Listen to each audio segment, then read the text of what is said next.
আজকেরই আপনাদের কাছে একটা নতুন গল্প নিয়ে এসেছি। গল্পের নাম ভুতুড়ে মৌমাছি, শ্যামল কুমার চক্রবর্তী। কত বিচিত্র কারণে কখনো কখনো এমন কিছু ঘটে যায় যা মানুষ বুদ্ধি দিয়ে ব্যাখ্যা করতে পারে না। এমনই ছোট্ট ঘটনা ঘটেছিল আজ থেকে 112 বছর আগে। 1865 সালে 1 সেপ্টেম্বরের সন্ধ্যায় রচেস্টারের ওয়াশিংটন হল লোকি লোকারণ্য। তিল পর্যন্ত রাখার জায়গা নেই।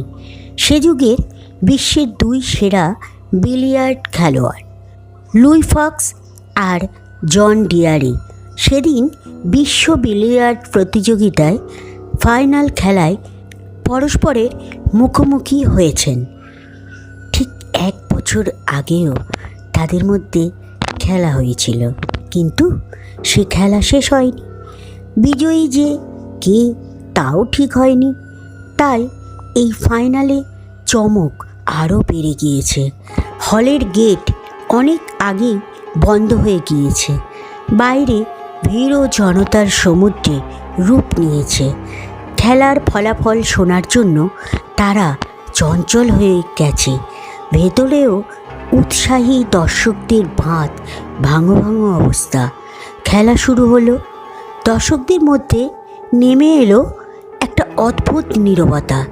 মুগ্ধ নয়নে কৌতূহলী ক্রীড়ামোদীরাও অবাক হয়ে দেখছে 2 বিলিয়ার্ড জাদুকরের কৌশল। দুজনেই সমান সমান। প্রথম পালা পড়ল লুই ফক্সের। ফক্স তার বিলিয়ার্ড দণ্ডটি দিয়ে অনুপম কায়দায় একের পর এক মেরেই চলেছেন। পয়েন্টের অঙ্ক 100, 200, 300 করে পেরেই চলেছে। প্রতিদ্বন্দ্বী যেন দুর্বল হয়ে পড়েছেন। কোনো রকমে তিনি যুঝে চলেছেন। নিশ্চিত হার।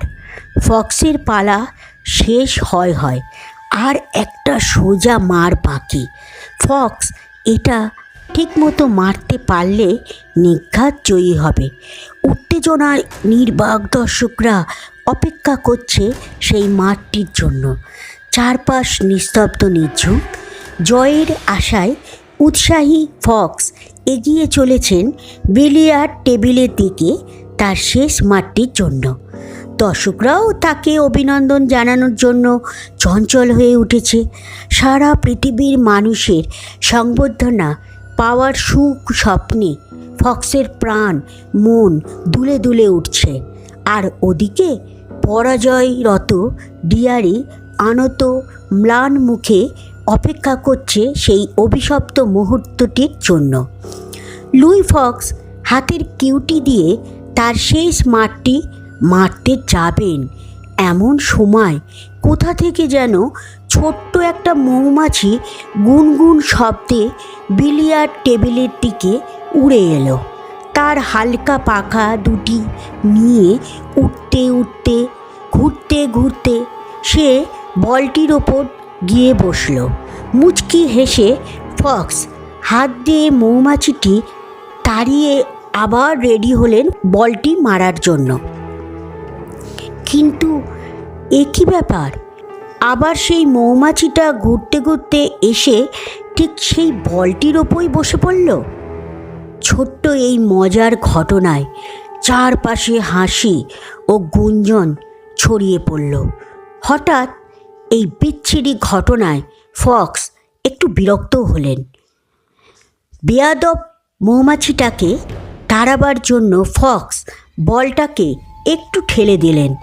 এবার মৌমাছিটা গুনগুন করে ফক্সের নাকের পাশ দিয়ে ঘুরে একদম উধাও হয়ে গেল। কিন্তু ওদিকে ফক্সের অসতর্কতার জন্যই বিলিয়ার্ড টেবিলে বলটি নির্দিষ্ট স্থান থেকে গড়িয়ে কয়েক ইঞ্চি দূরে সরে গিয়েছে। নিয়ম অনুযায়ী ফক্স তার পালা হারলেন।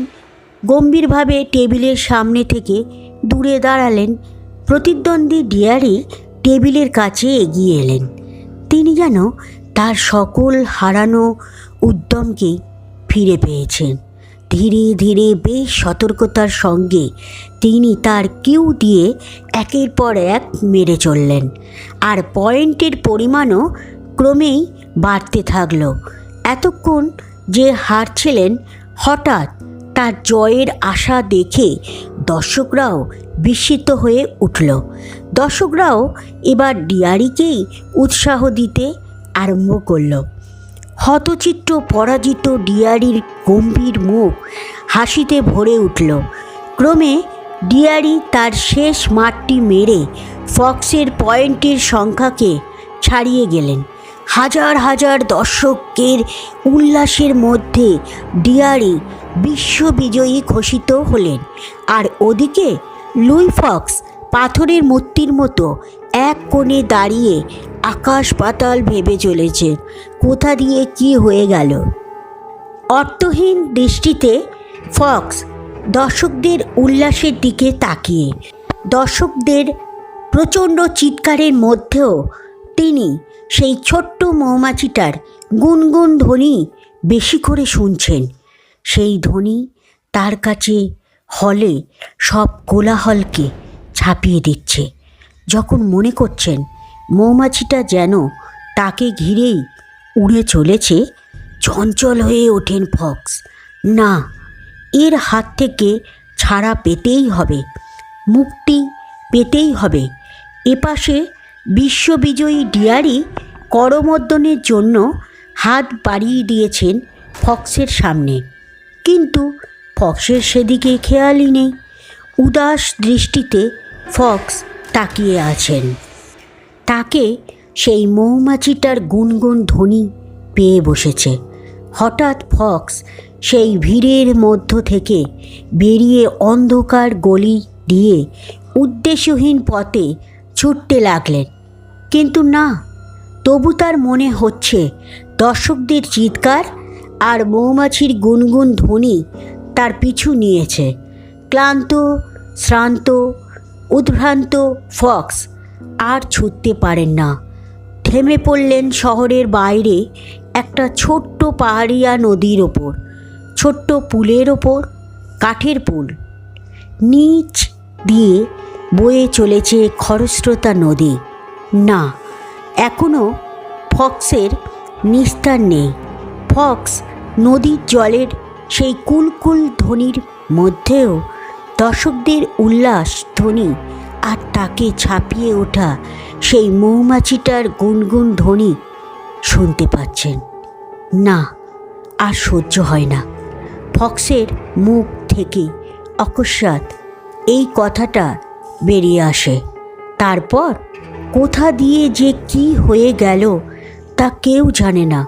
শুধু সবাই জানে তার পরদিন ভোরবেলায় সেই নদী দিয়ে যেতে যেতে প্রহরীরা দেখতে পায় প্রাণহীন নিথর ফক্সের শরীরটাকে। টুকরো পাথর খণ্ডের খাদের মধ্যে তার শরীরটা আটকে আছে। তাহলে এখানেই গল্পটি শেষ করলাম।